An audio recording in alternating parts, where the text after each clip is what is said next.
hey, this Amulet from Difference of Skill, and as you can see, if I didn't mess up, then you can see what I look like right now. And this would be kind of the first time, or not the first time, but me showing how I look like in on Difference of Skill. And yeah, hi. Alright, so let's get on to the question and answer video, and I'll be answering what you guys put down in comments and my thoughts and whatnot. So the first comment is not a question, so we'll skip that. And the second comment is, what do you think about the Liberators, the Eradicators, and the Geo Knights in general, about the introduce of archetypes? And to begin with, I think Liberators are broken. Like, just pure bullshit in a sense. Eradicators and Geo Knights, not so much as broken, but I think before the introduction of Alfred in Liberators, or the return of Alfred, I think it was generally, I would say, a pretty fair decks in the meta. Like, we can obviously tell that it's gonna be a good deck. Like, the ride breaks just make it's a nice game mechanic in my opinion. Like, it does finish the game earlier because like the effects generally give like a 10k to the Vanguard boost, and an additional effect that like for Paladins it's like Soul Saver and a 10k boost. For Eradicators it's like a -1 on your opponent and plus 10k, which is I think not as good compared to the Liberators against a lot. And I think Geo Knights is the same as the Paladins, because they're Paladins as well. And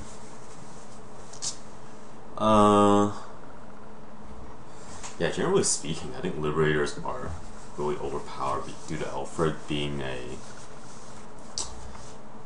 think the problem is just that he can be boosted, because like with the addition to like the ride breaks, which I think I'll just ignore that for now. Like, I think Alfred in general is like very broken carded just by itself, because it has the ability to call units out even though it is a top deck.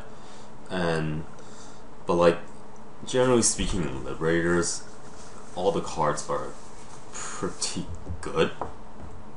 Like, I think before I thought that because the way you have to actually you have to flip Liberators cards to actually use your costs, I thought there wasn't enough Liberators to do this, so it kind of restricts on how you use your effects, which makes the card more balanced in that sense. But then they started releasing like all the triggers in Liberators, the Perfect Guard in Liberators, more Liberator boosters, which are all 7k, and you get a bunch of 11k Vanguards. So just very good, because now you hit 18. Like, any roll you make can basically hit 18. Like, it's really hard to make a bad roll, is what I say. So when you top deck, unless you get a trigger, you're generally making a good roll, so it doesn't even really matter. Especially in the grade 2 lineup now, I think they're starting to add like the 12k beaters for all the archetypes, so like to help out with the cross rides. Basically it means there isn't really like a bad grade 2. So when you build rolls with your grade 2 lineup or anything, it's always like a good roll, because 4 of them is probably a 10k beater, and 4 of them is probably 12k, and 3 some other effect monsters. So, but like, yeah, really basic, right? Like, really easy to hit 18.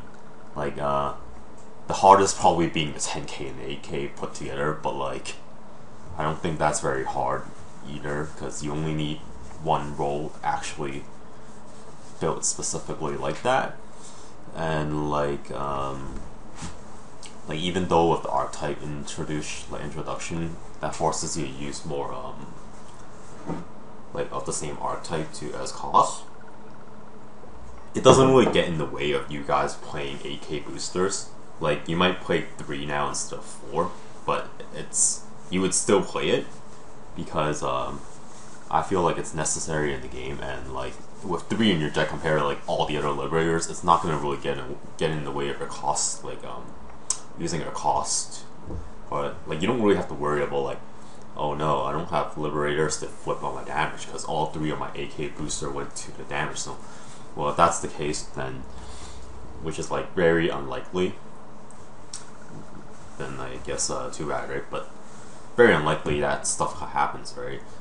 And my general opinion on archetype is that kind of feels underwhelming because the game used to be split by clans. So like in a sense, clans were like archetype, right? So making like archetypes within clans is like making clans within clans. So not very. I'm not so keen on the idea, I guess, but like I guess it's something to make some idea, right? But basically, liberators, you can kind of think of them as a new clan, but they're still called Gold Paladins. But like the way they function and everything, it pretty much seems like a new clan to me. Same with the Eradicators and the Jewel Knights. Eradicators are, well, we haven't seen set 11 yet, so we don't know what kind of overpowered things they'll get, but assuming that because there's Alfred, they'll probably be pretty overpowered, I guess, to balance, or I don't know. I feel like if they make any more cards, that's gonna hit you for like 30, like 25 or above easily, and at 4 damage, the moment you don't have a perfect guard, it's pretty much game over because you lose like 20 and 30k shield in 1 turn.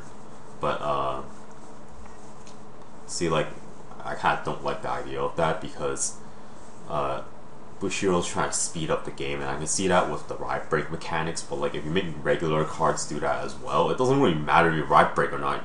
Your opponent's gonna lose if they don't have a perfect guard. So like, so if you don't draw a perfect guard, then I guess it's GG, right? But it's kind of stupid because other decks in the past, especially like everything in the past right now, we don't really have anything so big in Limit Break that the moment you hit 4 damage, you have something that can take away 4 cards out of your opponent's hand. So that's why I don't really agree with it. And if you look at the Eradicators and the Jewel Knights, you generally see their effects. There's nothing like there's nothing that can like rip away 4 cards from your opponent's hand every turn, because that's what Alfred kind of can do right now. Is he can continuously rip away 4 cards out of your hand if you don't have a perfect guard every turn. So basically, you won't be surviving for that long if that happens. I mean, you Eradicators, you have what the hell is it called? The Dragonic Descent. Like, let's go take a look. And I'll use my easy link, and of course always this card because I keep using the same link.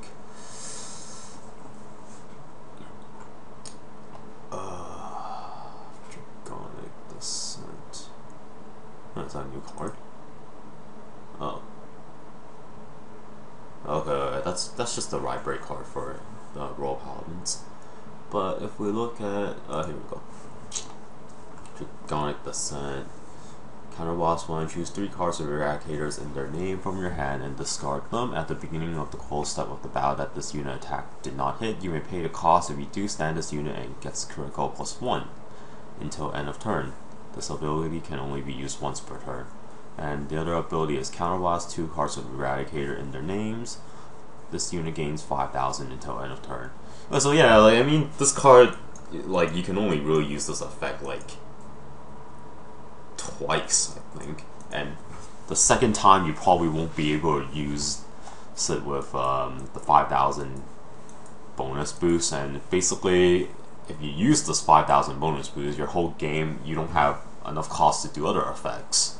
Unless you unflip like a boss, but generally not so easy, I guess, unless you play all 8 unflippers, then maybe you have a higher chance to do that, but still, it kind of gets in the way of your general game plan. So like, so this is probably something that can rip away 4 cards from your opponent's hand. Like, maybe once during the game and you get perfect guard, then you don't even actually get to rip 4 cards away. But I mean, it's something that can possibly rip 4 cards out of your opponent's hand if they don't have a perfect guard. But like, if we're just looking at Alfred, gains 2k for everything, can be boosted, counterblast 2, call units out, yeah. Yeah, this can rip like what? If you don't have a perfect guard, you're basically you're basically done, because I mean, it doesn't even matter if it's before limit break that he doesn't get the power boost from everyone, but like the fact that he actually gets he's probably hitting decent number even like with any booster in the back really, and plus the fact that plus like what, a minimum of 8k, so 25 really easily, and this lets you call cards out anytime you want, and it's not a limit break effect, so yeah. So what, we're looking at basically +2 from this card by itself. Possibly might not be that great, but like, we're just gonna say that although he lost the ability to search, it's anything you pop out is probably like useful. Like, if you pop a card behind him, it doesn't even matter already. He's gonna hit a decent good number. Like, even if there's a trigger or not. But yeah, this card's efficiently ripping out like 4 cards out of your opponent's hand all the time. Even so, yeah, if your opponent doesn't have perfect guard, then good game. Or you just no guard and be like, I hope you don't get a critical or something. But yeah. And Geo Knights are really hot, and they're pretty balanced in my opinion. Like, they kind of just do the old paladin thing, but like, cause the old paladins are kind of like not that stable anymore because they took away a lot of good cards. But yeah, basically they took away the 2 builds that make paladins work in the past. So yeah, Dual Knights is just like doing the same thing, but slightly banned, I guess. Slightly nerfed down, I think. Not really. You have 11Ks and whatnot, so yeah. And Alfred's 11K, so it's bullshit. Yeah. We'll move on to the next question, because I spent quite a lot of time on that. Compare cards to each other. I'm guessing that refers to the future, and yeah, I can do something like that. It's not particularly bad, but like, I'll probably do what Chan does in the future, like, or in the past. Like, look at other cards and talk about what's good and what's bad about them. But if we're probably just within the new sets, yeah. And this is, speaking of ways, if you have a list for Idolmaster Haruka red build, don't care if it's blah blah blah, I really want some ideas on how other people would make a build. Another question, are the Idolmaster sets able to mix well between them? Do the cards effects activate for any version of Haruka Idolmaster? I don't play Idolmaster myself, but generally in Waste, if a new set gets released and it's like the same series, then usually what happens is like, it's usually always just an upgrade towards what they already have released, so you're basically guaranteed that you can always mix cards together in the future. And yeah, sorry, I can't really help you with the Haruka red build part because I don't actually play Idolmaster, and I'm not I don't actually look into all the series because there's just like a lot of series, and I kind of just know the main meta. But I do know Idolmaster is the main meta, and I think Haruka is not part of the meta Idolmaster play. But yeah, the box sets are able to mix together like all the time usually. I haven't really seen any series where continuation of the series gets released in Waste Wars and then you can't mix the cards together. But yeah, you can mix them. Can you make a video on how to counter every single deck? Example, GP Kagero retiring. I probably cannot do this because honestly, the main flow of Vanguard, every deck kind of does the same, kind of plays in a similar fashion. Like, usually what really changes between the decks are how you set your deck. Like how you set your deck up, and like like Kagero is probably like one of the decks that you have more options in the game, but they kind of, well, doesn't really matter. Overlord at the end, like Kagero is basically the client that has more options because you can choose what you're retiring versus later on cards like Narukami, where you're really just focused towards where you're kind of just forced to retire like the front rows, which is not giving you a lot of option. And similar to GP now, where you can only actually retire the front row versus the back. But I can try, but like generally it's just generally I say I can't really do that many. Like it's just sometimes like it's just all about like matchup info. Like if you know more about your opponent's deck, then you might know what to maybe retire more a bit. Like this actually just really goes down to how much you know about the other deck or what type of deck they're playing. But like I think let's say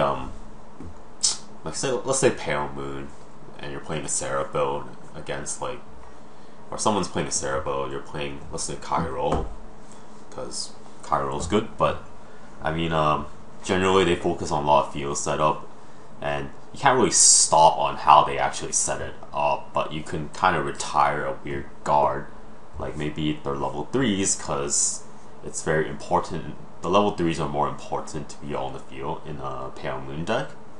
So you might just be, you might focus on attacking it sometimes a bit more, but generally I wouldn't really spend all my time attacking. But like,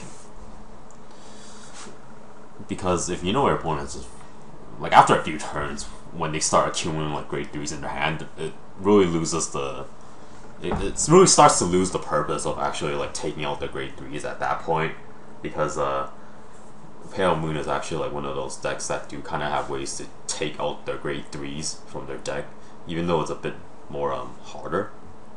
But yeah, like sometimes it doesn't help, but it's really all based down to like matchup info, really. Like yeah, like I guess like maybe with Aqua Force you would just have to be more because it's like a heavy setup deck in Aqua Force, you might just be more concerned about like taking out the level 2s or level 3s, because they probably play, like in the early game when you don't have a lot of hand, you might want to take it out because it's probably harder to replace. But in late game you do know that like in general Aqua Force deck has more grade 2s and grade 3s than grade 1s, so at some point you would actually just don't care about it because you can't really do much against it, because like if they have hand size, then obviously you wouldn't really go and attack it, because unless you actually know what their hand is like, then you probably have a good idea that it's really easy for them to replace level 2. But like I say, most decks actually don't have the opportunity or options to actually pick what they have to do. Like with Kagero, of course, they have retire options, right? Like the simple stuff is like you see a Basil on the back, you have a Berserker Dragon, retire it. Simple as that. Or you have Tejas, attack the Basil or the Diamantis, and yeah, that kind of screws them up, right? But not every deck can do this. So, like I mean, with GP, you're really just sitting duck on how they actually set up their field. Like, especially in early game, you might have a bit of a liberty to actually do what you want, but like later in the later game, you're just like, well, I can't really do anything against their set.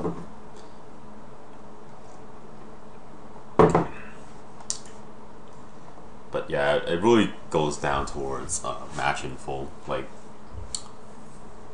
yeah, that kind of stuff. Just how well you know the deck, really. So basically, if you want to know, you guys should either try out the deck on some.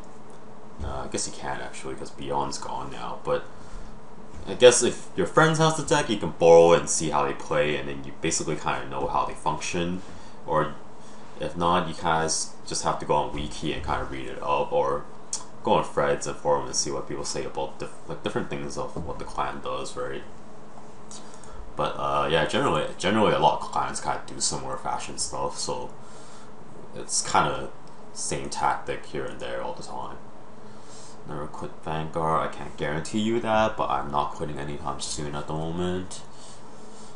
How did you know Chan, and why do you not talk about Hero and always talk about Chan? Do you not know him? So actually both Chan and Hero, so we went to the same school together in high school, and Chan and Hero was a year under me. I didn't actually know Hero as I didn't know him as close until later in Vanguard, specifically really when I joined the channel. We didn't really talk much, or we didn't really see each other much in high school, but with Chan, back when I still played Yu-Gi-Oh! In high school, we used to meet up a lot, so I see him weekly, and usually we play games together in high school as well, during breaks and stuff. It was just PSP and whatnot. And yeah, so I do talk to Chan. I am more familiar with Chan than Hero, so maybe that's why I don't mention him as much consciously or unconsciously.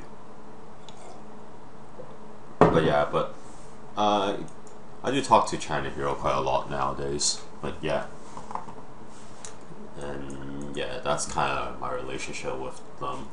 Is we're kind of high school buddies, and they were great under me. Yeah. I have also felt at times that the game may be going in the wrong direction, but then remember that I can't judge the format until decks are out, and yes, that is true, because I am trying out the Liberators lately, because I just got them. So my question for you is, what specifically is worrying you about Vanguard right now? And what do you think needs to happen in the game to draw back some players that we are losing? I think some people are just overreacting towards ride breaks, and I can kind of understand, because it is in the sense that when you do a ride break, your opponent's just well, it was a good game, sir. But I also think that people shouldn't overreact too much to it, because there's some restraint to it, not that many, but I think it's just more of a, because I think Bushu, just in general with Vanguard, wants to create a really casual game. So adding something like ride breaks kind of just makes the game more casual. Less options, but more, or in another sense, you can kind of treat it as a mechanic, in the sense that it speeds up the game now, because it's really anti-cross-ride in my opinion, or kind of similar to the way cross-ride works, because it takes, basically when you ride over, right, that's doing a cross-ride in a sense, but yeah, that is doing a cross-ride in a sense, but it's kind of anti-cross-ride, I say, because first of all, the 11Ks, they hit 13 by themselves actually, so it's pretty much meant for attacking cross rides and then whatnot. But I guess I'm not sure if that's fair. I kind of think 12K is enough, but they made it 13, so you can actually hit 21 or 20s easily as well. I think that's maybe a little overkill, but I guess it doesn't matter so much, because there's a lot of 10K Vanguards. Actually, that's the point. There's a lot of 10K Vanguards that can hit 13 by themselves, but it doesn't really make that much sense. 11K can hit 13, even though it's a really vanilla grade 3 when you don't ride it, or when you do ride it, it's still kind of vanilla grade 3, because it doesn't really give you any other effects until you actually override it. So I kind of don't like the idea that it's hitting 13 by itself. And the fact that it's 11K is actually already making a higher defense, so I'm not sure why they want to make it 13K as well, because now it's really easy to hit high numbers. And yeah, really anti-crossfire in general, and because a lot of crossfire effects as well, it's just not as good as maybe the ride break effect in my opinion. Like I think the ride break effect is kind of more versatile than actually having crossride effects. Like a lot of crossride cards don't actually have that great of an effect. Like I think Azo is a pretty good effect, but it's limited at like a limit break 5, so it's really hard to pull off in general. And in fact, it's really fair that it has to be limit break 5, because if it's limit break 4, then it's pretty much a really broken card. But yeah, because it's limit break 5, it's really hard to use. Like it's something that you pull up once a game, and like the way you build your deck around doing Platinum Azo is you don't. I feel like you don't gain enough benefits to actually make it like really good, because it's really determined by what you draw. Like if you don't have full field, then you can't really do anything with Platinum Azo, and because you don't get as much pluses from playing Platinum Azo, like the build that deck specifically, you don't actually have as much momentum. It becomes harder to use, because it's not every deck is like Overlord DN where your effect's just amazing, and doesn't really matter your crossfire or not, and your deck still has ability to minus your opponent and everything. Like that's a really Kagero thing. Like Kagero, it's like that's a really good crossfire deck, but compared to other crossfire decks, there's not as many effects that can. There's not that many great effects. I think like in set 9, I think like Aluminum Dragon had the best crossfire effect compared to everyone, because the limit break 5 really just caps you down. Like I mean, Vermilion Kaiser does the same thing, so I don't really have much to say about that. But yeah, because it's limit break 5, it's just really hard to pull off, and I think the idea is just that when you ride break, it's kind of in general like the same speed as doing cross ride, because you kind of slow down your deck a little when you override stuff and whatnot. But like it's just that the ride break effects are pretty much more amazing than what the cross ride effects have. So pretty much just you can bully the hell out of the cross ride decks. Yeah, and they're also 11k, so like in general, anything you play, like any 10k stuff against you, they're gonna have trouble already. Like Aqua Force is gonna have decent amount of trouble against you already, unless they get Diamantis. But yeah, the Basil is just not as useful anymore. And like yeah, especially against, we keep talking about cross ride, but like when I actually think about it, like what if you're not fighting a cross ride deck, something with just 10ks and like normal cards as well? Where's their advantage against all the new cards?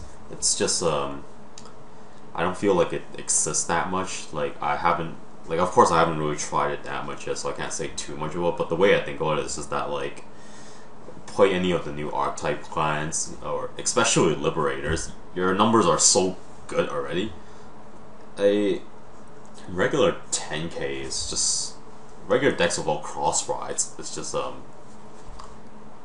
they might not be able to match up at all, and like in specifically cross rides are not that amazing as well. Like I would say cross rides are good cards, but they're not like amazing to make it like broken, especially when they took away all the good cross rides already, like Overlord DN and MLB I guess, but he's not really a cross ride, but it was a good card. But yeah,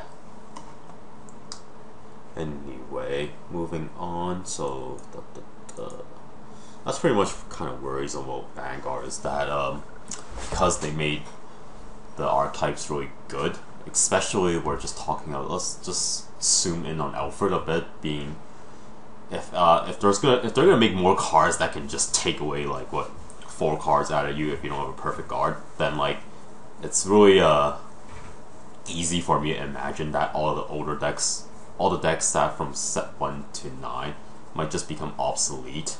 So I feel like in a sense that they're abandoning a lot of clans or decks because of cards like these. Like you just can't fight up to the meta, then that means they're going to release new cards that can also do similar stuff, which is I don't really recommend, because then the game would be really stupid, because then everyone just take away 4 cards off each other and be like, oh, did you get a trigger? Oh, you didn't? Well, then I guess too bad.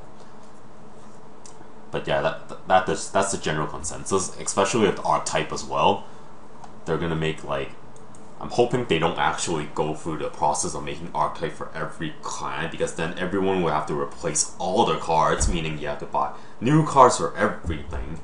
But like, we haven't seen that for Spike Bro yet, so maybe they won't do that. But general consensus, I hope like Alfred is one of those cards that they just weren't thinking and just made by a fluke chance, and be like, later in the game would just be like, wow, this card is really, really good. Maybe we should restrict him. That's kind of how I feel. Like, I feel in general something should be restricted off Alfred, but the card's already made, so you can't do much about it. And of course, not everyone has actually been trying out the card, but until then, right? Even I'm still trying the deck out, or I'm kind of proxying the Alfreds to see what happens. And yeah, I'll see what happens with the deck in general. Like, don't really know what's gonna happen, but the general feeling from me is that it's really overpowered, and it's gonna shut down a lot of different Bangor decks, excluding maybe the new ones. But the new ones in general are just like, even the new decks in general, I just don't think they really compare to what Alfred's doing can do to the game. Because I don't feel like Eradicators or Jewel Knights can do the same thing or similar things, or even like in an even match. I feel like Alfred's just like overpowering them. Of course, there's Spike Brother, which is very overpowered as well. Actually, when I really think about Ride Break for Spike Brothers, it's like completely kind of mind blows me actually, because if you ride Emperor after Bat and Dagger, you have like, what, you can make 5 attacks in this turn, which is pretty normal back in what old Spike Bro can do that as well with Emperor. But you're making 5 attacks that can go all above 20 now because of the Bat and Dagger effect, giving 10k boost to everyone. Like, pretty much is like, pretty much, I'm pretty sure, unless you don't have like 3 perfect cards, or if you're like Aichi and only have 3 damage for some reason, and like 7 cards in hand during the anime, while the Spike Brothers only have 2 and 5 damage, then that's a different story. But I'm pretty sure with Spike Brothers, they can push your damage up. By the time Emperor comes up after Bat and Dagger, I'm pretty sure you have 4 damage at least. Because if you do have 4 damage and you're gonna take 5 attacks coming at you with 20k and above, then I'm pretty worrisome about the game as well, because if you don't hit any heal triggers, then you basically don't, there's no way you can like survive the turn. Especially if he drive checks a critical this turn, then it's just lots of bullying. But yeah, that's really worrisome as well. But like, I guess with the grade 3 lineup, they kind of restrict their plays of Juggernaut Maximum. But I mean, you can just run more grade 3s and be really ballsy. But yeah, that's like I said, haven't really tried it out yet. But before you trying out, it's just the feeling is just that like it's gonna completely shut down a lot of the game. And I think fundamentally, when the numbers are getting way too high for consistent amount like this, your decks, it doesn't really matter what deck you're playing. Like, there's pretty much no deck out there that can deal with 5 attacks doing all of 20k in the, like, deal with them like with no problem, right? Like, maybe Murakumo has a bit more advantage to deal with them, but like, it's still a lot of trouble. Like, it's really it's just like you're looking at it's just really overwhelming, like power creep. Yeah, like fundamentally, like, it's some cards are just hitting way too big, and like some cards are just hitting way too big for too long, and some of them are just doing too many series of attack that hit like that. But that's my thoughts. That's kind of what's got me depressed about Vanguard. But yeah, I haven't tried it out yet, so you can't really say much, but I'll continue to play until then. Okay, next question, because that took a while too. I think for all the questions related to why I'm depressed about Vanguard, I'm just gonna kind of skip them because I kind of just talked about all why I'm kind of depressed with Vanguard. Yeah. Alright, next question. I have a mixed bags of questions for you, Amulet Chan. That makes me sound like a girl. Whatever. Get ready. What is your top 5 favorite Waste Wars decks you run and why? First of all, I don't have 5 Waste Wars deck. Actually, do I? 1, 2, 3, 4. Okay, close to. So, the first one is Naoha. And, if you guys noticed through, maybe I always kind of mention it, but like, I'm a really big Naoha fan. So, yep, that's one of my decks. The second I have is a rewrite deck, and the third one is a Decapple deck that I'm kind of just recently bought, and it's probably going to be my top 2nd favorite, and then rewrite. And then the fourth one is I actually have 2 Nautilus decks, so yeah, getting towards like I only really have 3 main decks in Waste. So like if you're asking me more 4 and 5th, what decks that I would like to build maybe, or what decks I kind of like in general, would be the fourth one would be Milky Homes. It's like just full of moe really, and like I kind of want to make one, but not really financially possible right now. And the fifth one is like, let me think actually. Would be actually Little Busters, not particularly Little Buster in Waste 4, but just the Coup Wafu deck. Like the Coup and Angel Beats extra box comes with a lot of Coup stuff, and yeah, that would be my 5th favorite deck, and yeah, a lot of that kind of stuff. But those are my top 5. So Nanoha, Decapo, Rewrite, Milky Homes, and well, I just named it, but yeah, Coot from Little Busters. Number 2 from Muhammad. Between Yu-Gi-Oh! Cardfight, Bangor, Waste Wars, Battle Spirits, and ZX, which of these TCG is your favorite and why? To be really honest, first of all, it's not Yu-Gi-Oh! I quit that game a long time ago, and I kind of keep up with it, but in general, I just don't like the game, because I feel like they shift the format like really fast sometimes. I actually like Battle Spirits as like one of my top game, but it's actually a game that I never really played. I actually never played before, but I really want to play that game, but nobody would play with me. And the reason really is just Battle Spirits looks like, if you ever watch anime, it's just like really badass, like the CG battles and everything. And I think the game is fairly interesting as well. So yeah. And then I think just as of now, right now, Waste 4 would be 2nd, and then Vanguard, and then actually Vanguard and ZX are about the same right now for me. But yeah, I would say 3rd right now would be Vanguard, just because of how I kind of feel about it. And then Waste 4 in 2nd because just because like maybe I'm kind of new to the game, or I haven't really got to the point where I feel like the game is really I figure out what's really broken in the game or whatnot. But like I think Waste 4 is a generally pretty fun game with some skill required. Some skill. I say that because you do need to know what you're doing in Waste Swords in general, even though it's always you don't have control of how the damage flows and everything. So like, yeah, it's kind of similar to how Vanguard is. Like if you don't, how you can't control how you get triggers and whatnot.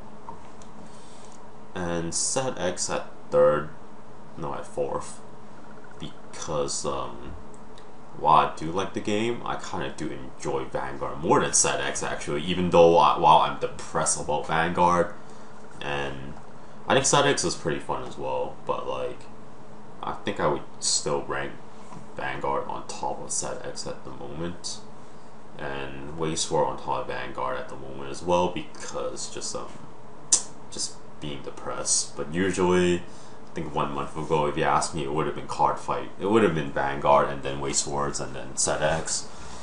And the Battle Series would still be top, really, because I really want to play the game. But can't really get anyone into the game with me right now. What anime series would you love to include in Waste Wars TCG soon? That's a hard one, actually, because a lot of series that I want are already included. So I think I kind of want more visual novel and games to be included in Waste Wars than actually anime. But if you ask me about anime, I think something like Amagami to add in Waste Wars, or like Full Metal Panic, or Full Metal Alchemist, or that kind of stuff to be added, like older series anime to be added to Waste Wars. Well, classic ones. And actually, I think Love Plus as like a Waste War deck would be like very interesting, and I would actually buy it right away. But yeah, I think Love Plus would be really cool. But that's a game, so yeah. So I would say Amagami. Yeah. Fourth question: what is our favorite clan from Cardfight, Vanguard, and why? And if it's not too obvious to you guys from throughout the videos and whatnot, it's Bermuda Triangle, because like I said, I'm a really big Nanoha fan, and actually the person who drew Bermuda Triangle, specifically Pacifica, is actually the same guy who drew Nanoha. So I'm really all over the Bermuda Triangle stuff, actually, because not to mention it's like girls and mermaids. What's not to like about them, really? And lollies. Not to make me sound like a lolicon, but like, yeah, I really like Bermuda Triangle, and yes, I would be playing. In fact, it's one of the bigger reasons why I keep myself playing Vanguard. Actually, it's like because there's EB06 with upgrades from Bermuda, so I'm like really hyped about that. Even though I'm like depressed about everything else, but like I think Cardfight's a pretty fun game in general, even before that. But yeah, EB06 in just actually just 1 month. Holy shit. Alright, next question. What is your favorite Vanguard deck? Do you think Sambaku is good with Break Rise? Could you do more match videos? Do you think Vanguard should put restrictions on Go Paladins? If so, what? I love your Vanguard run. Please keep it up. Thank you. Sambaku. It's the Murakumo guy, I think. Let me go check it.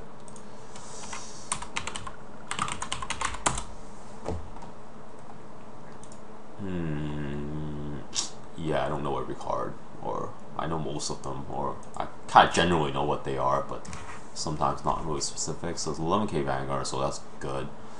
If you have a non-Murakumo Vanguard, regardless unit gets power minus 2000, which is like every older 11k Vanguard in the past.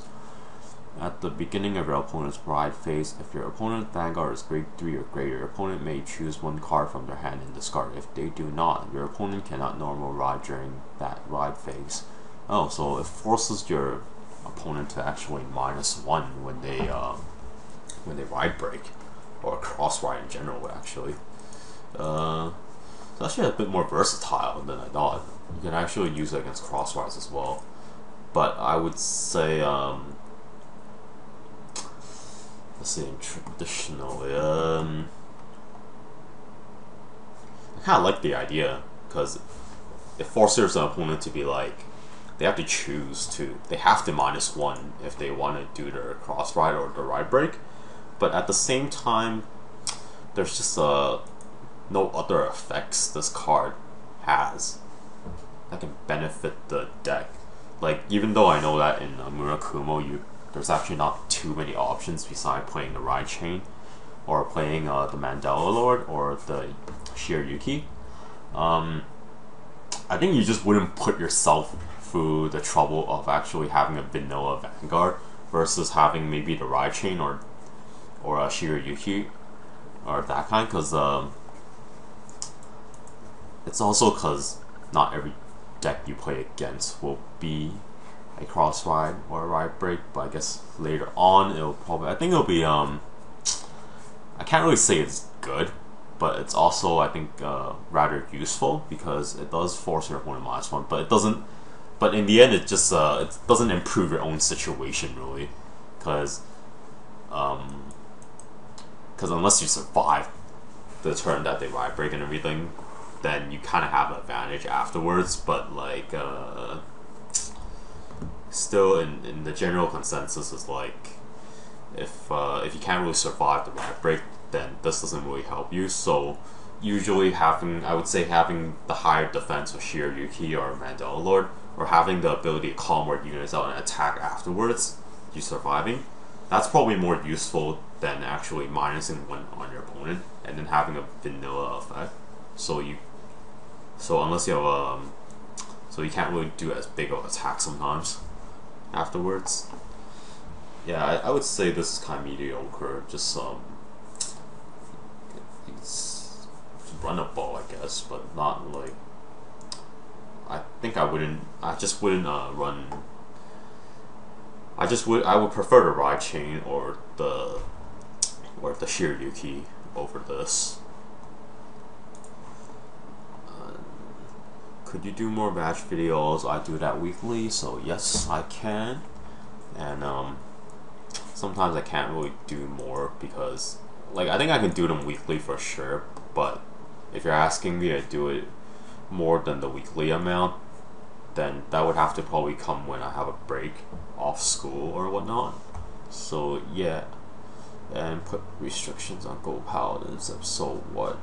I think the easiest way is just to nerf Alfred a bit down, like make it a 10k, make it cannot be boosted or something like that, or like, you know, when if it can't be boosted, it just doesn't have to be a limit break effect then, or another way is actually, as of right now, I guess, you can actually just restrict them into playing older Gold Paladin stuff with the mesh new stuff. So basically mixing the old Paladin stuff with the newer Paladin stuff, but that kind of defeats the archetype purpose, I guess. So I think the easiest way is just to put some restrictions on Alfred, like either just like low, you can only play 2 copies of it or something like that.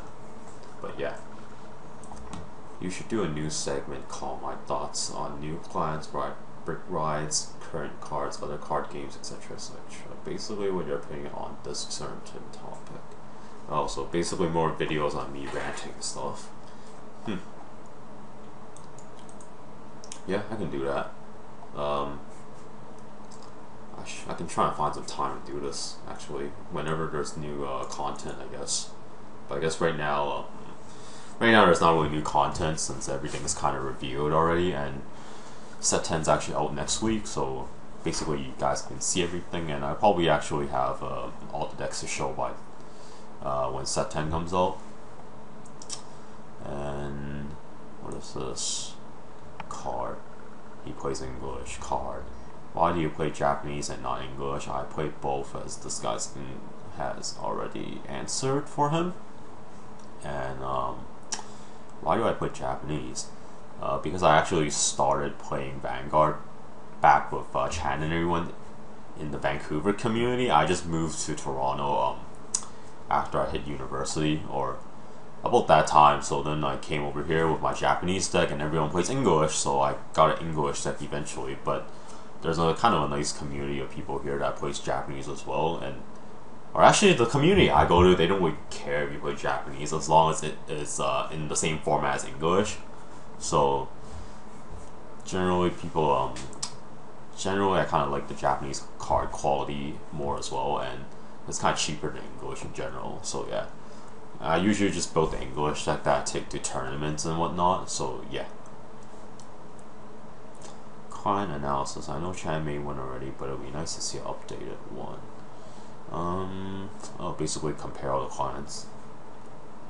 Maybe after Set 10, we'll see what happens with the meta. I think it's gonna change drastically. If you can make a ban list restrict, what would it be? I think at this point you can actually unban everything, and it would probably be fair in the meta. But like, if we're just keeping everything with the same, then I would say, I guess, Overlord DN kind of deserves to be banned, I guess, because it is a very good card, and I guess it's like the S tier of Vanguard for quite a long time now, and can it's kind of one of those if it hits you kind of card, you kind of win things. So I guess yeah, I think it should be restricted or like banned. Maybe not necessarily banned, but restricted at least, maybe down to 2 copies, so making it pretty much not useful. Basically what they're doing now, but you can still play Conroe, I guess, to make the deck function better. And I think Tom deserves to be restricted because a lot of OTG decks just lets you draw like shitloads. So whenever they draw their Tom early game, when you can't really block and everything, it just really it's just really beats you down. And really, besides Tom and particularly Tom and Overlord at the end, I think and Barcow actually, yeah, Barcow, that deserves to be banned because just or restricted as like not starting material, because just it makes rolls really consistent when you have Barcow. Like, you basically never miss your ride and everything, and you basically pull off a combo that takes more effort to actually pull off. But like with Barcow, you just basically, it's like a free combo with Soul Savior. But yeah, it's because I think the idea was supposed to be somewhat challenging to actually use Soul Savior as effect, but Barcow just makes it like really easy. Like, you can do it right away and everything. So yeah. Yeah, but I think like other cards that got hit in the ban list recently, like Tsukiyomi and Alfred and Majesty Law, I don't think they really deserve to get like banned or restricted. Like, especially with Tsukiyomi, like I think if they limited Tom, it's already fine. It's already good enough. But like, yeah, I guess Bushiro just likes to ban cards that are overused more than actually how good they are sometimes. But they were good cards in general as well, but I just don't think it deserves to be hit that hard, especially Tsukiyomi. Can you do analysis for English meta of Vanguard since the Japanese one is depressing you? Well, considering how set 5 is going to be out in 2 weeks, the English meta is basically going to be really similar to the Japanese meta as described before, so I'm not really sure what more I can really talk about in the English meta, because it's just going to be a lot of limit breaks versus Overlord at the end. Yeah, and the cross ride and that kind of stuff. But I can try to think of something more to talk about in the English meta. I just feel like there's not too much to talk about in the English meta, because what you guys have seen from the channel before, like the Japanese meta, is basically what the English meta is going to become. Are you going to do any Magic stuff? No, I will not be, because I actually don't play Magic, but maybe I'll try it one day, but I probably still won't be doing any Magic related stuff. Client analysis 101, English meta tips already been talked about. Okay, skip some question because a lot of these are not questions. Okay, here we have Nemron, or I think that's how you read it. Yeah, I used to be basically head over heels with Vanguard and was obsessed with it, but with what I've seen in new trial decks and EB10, I think you meant booster box 10, I'm a bit depressed about it all. I thought set 9 was bad enough. They keep adding more and more broken cards that make the game just feels more unbalanced. Luckily, the English format doesn't even get set 9 until June, so I will be able to enjoy the game for many more months before the game is ruined completely. Honestly, I think set 9 is not that broken. Like, I think before the ban list, like, everyone didn't really give a crap about set 9 that much. Like, it was just like, oh, cool cards, doesn't change the meta at all. Ban list came out, oh, set 9 looks pretty good now, everyone else just runs up cross rides. Set 10 particularly, I think, is before they introduced Alfred, or they showed us effect. I think it was actually a nice introduction to basically what if you want to play something that's not cross ride? Then we have something called ride breaks and archetype and that kind of stuff, right? But then it just got kind of overpowered, like really overpowered after I saw more of it. I think it's just particularly Alfred. Bad End Dagger is really OP as well, as I said earlier, but yeah, I already said all that, so go on. Next question. More waste stuff. That is the main reason I sub here and I have nothing coming out here. Kind of depressing. If I have to ask something, can I ask the deck profile for the Capo deck? And yes, I can do a Decapo deck profile once I get my deck, because it's still in Japan right now, actually. But I'll probably be shipping it here soon. In the Japanese format today, which would you run? Lawkeeper, Goku, or Amber Dragon? I would say Goku, because I just don't really. First of all, Amber Dragon is just really hard to use, and I don't really want to run the whole ride chain because of I think other cards are kind of just better to run.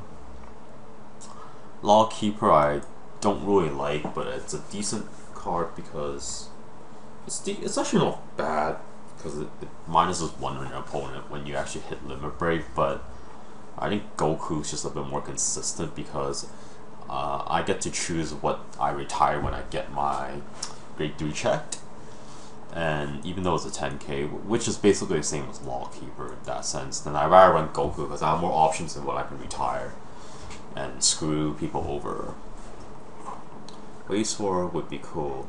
Lots of different things in it. I wouldn't mind knowing how the meta's like. Also, it's a collection of Nahan and Joy Pucci. Movie first ones, right? Yes, they are movie first ones, and I actually bought them for a long time and just opened them recently. What about Hero?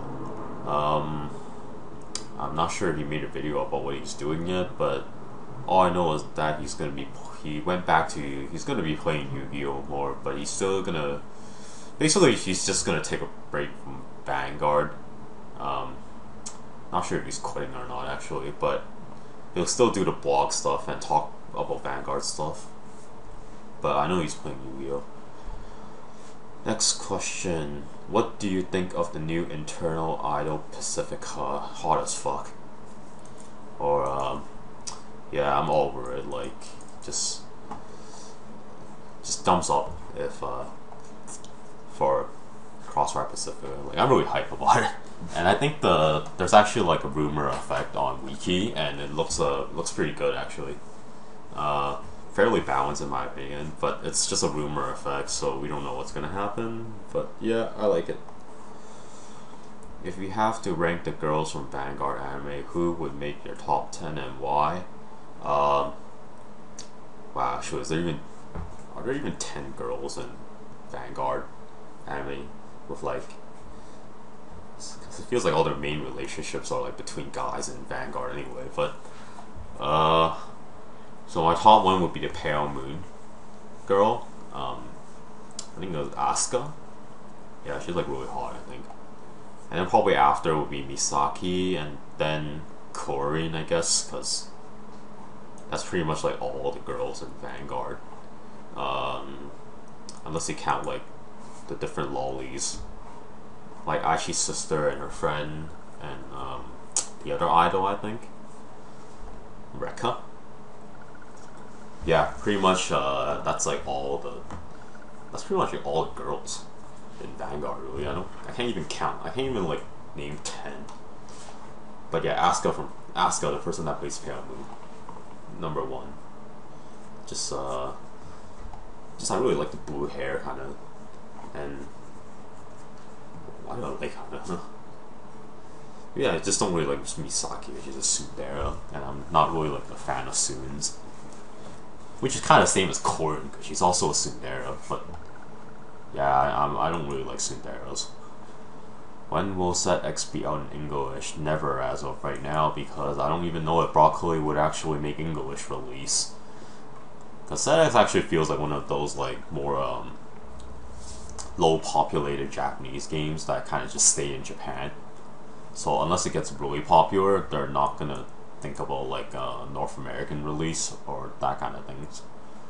I mean, I think Vanguard was kind of like the low populated Japanese game, and it just really got popular because the Singaporeans really liked the game. So, and if you didn't know, people in Singapore actually speak English and everything as like one of their main languages. So I think that's what really pushed Vanguard out into English.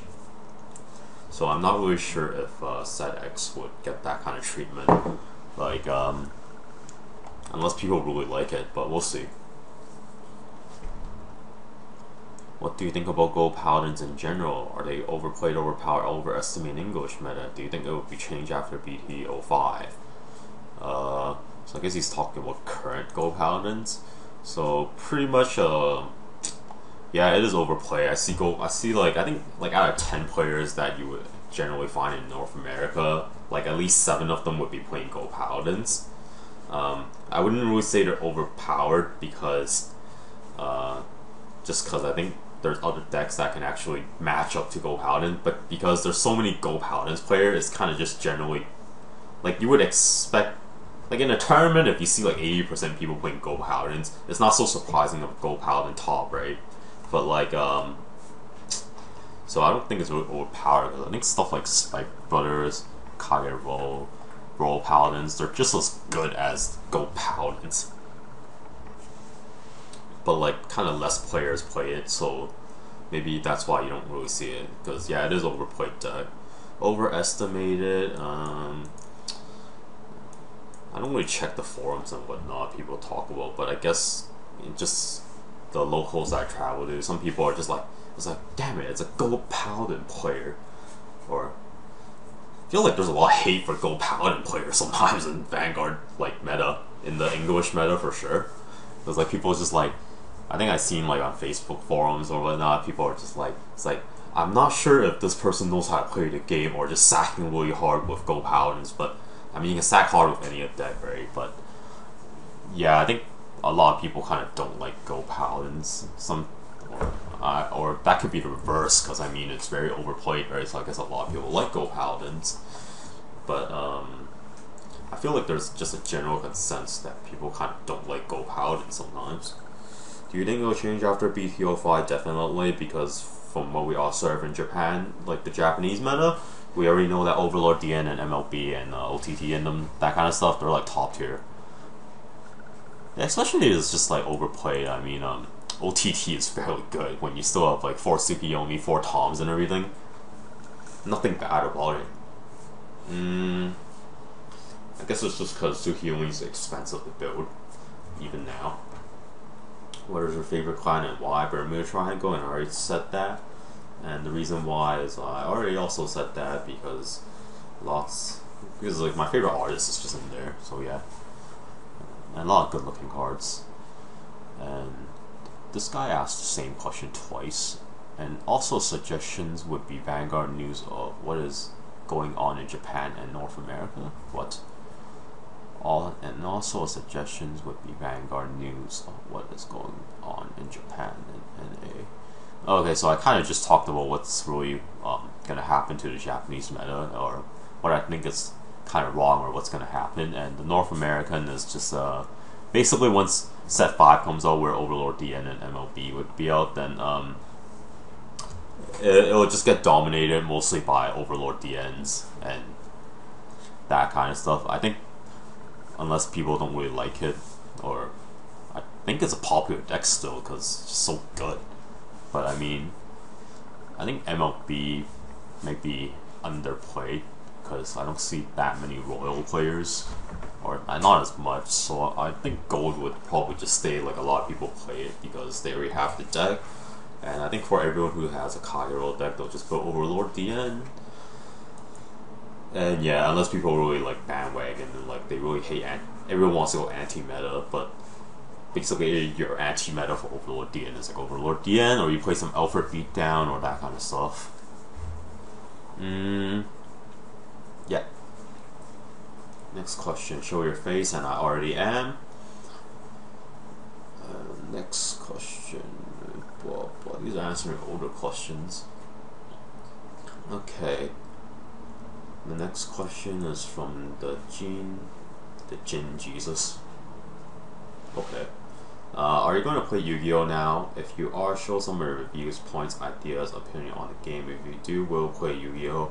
And as I stated, I won't play Yu-Gi-Oh, and it'll probably stay that way. You like what anime? From Mr. Vanguard Rider. What anime do I like? Currently I like Love Live, and I like Sakura Soul. What else do I like from this season? Actually, there's a lot of things I like. But basically, I watched like a lot of anime from like seasonal. I just keep switching whatever's new. Like, if you're asking me what anime I like older, then it's probably like Fullmetal Panic. That's really classic. I really like, and kind of various shoujo animes. But like, I think one of the biggest things that I like since I was a kid would be like Gundam. Like, I watched like back when I was in Hong Kong, I started with like the first Gundam. Basically, it was 87 UC. And yeah, pretty much afterwards, it's kind of just impacted on my life, and like I watched like every Gundam series, like the entire Universal Century and everything. But yeah, I'll just briefly answer that because just lots of anime I like, really. Next question. I like Vanguard because it's a fast-paced card game. I don't really like the way Bushido designed cards in set 10 because it makes almost everything played in previous sets useless. Basically what I said, you would hurt your deck if you ran blah blah along. Creator also spike rolls, ride breaks is ridiculously OP compared to others. Draconic Descent is just stupid because limit break is basically free hit, which will most likely end the game anyway when a crit is drive checked. Honestly, Draconic Descent is just like the Dark Rex from Tachikaze, but slightly better. But yeah, I already talked about all of this, so yeah. And I think I'm almost getting to the end of this. This is an answer from way back. Thanks for Amulet for carrying on with the Vanguard, but if every card does not need ride break to win, I'm not really sure what you're asking in this question. And the last question here, I think is last question. Yeah, this is the last question. What games do you play now anyway, Amulet? So as I said, card games. I play Waste Wars, play Vanguard, and I play ZX. So those are the three main games I play, or those are the three card games I play. If you ask me what other games I play, then like generally play fighting games on my PS3. Yeah, when I have time, I usually just sit on my PS3, or not sit on my PS3, but like I just sit around and go like online challenging, just go rank matches really. But I think nowadays rank matches just it's harder and harder to find opponents on the games I play because everything's kind of downtime. But yeah, I play most of the fighting games like Street Fighter, Blaze Blue, Guilty Gear, King of Fighter, Marvel. Yeah, those are like the main fighting games I play. Persona as well, but not so much Persona now because just waiting for a new Blaze Blue CP for console release, which will take forever, I guess. And my lip is really dry now, and that is the end of all the questions that I see. So yeah, so this is my first question and answer video. So if you guys like it, I'll probably do some more in the future, but probably not so often because yeah, you wouldn't like if I asked questions all the time anyway. But like, and I think I saw some of the comments from the commentary recently that I should improve on it a bit. Like, I should stop pausing videos and stuff, which I'll probably do in the future. Like, I just felt like I was just really critique when I watched the videos. Like, it's like this is what I would do and whatnot, but I should actually like commentate more on what happens and stuff. And yeah, and this video is 110 minutes about, and that is basically all I have to offer for questions and answer. So bye.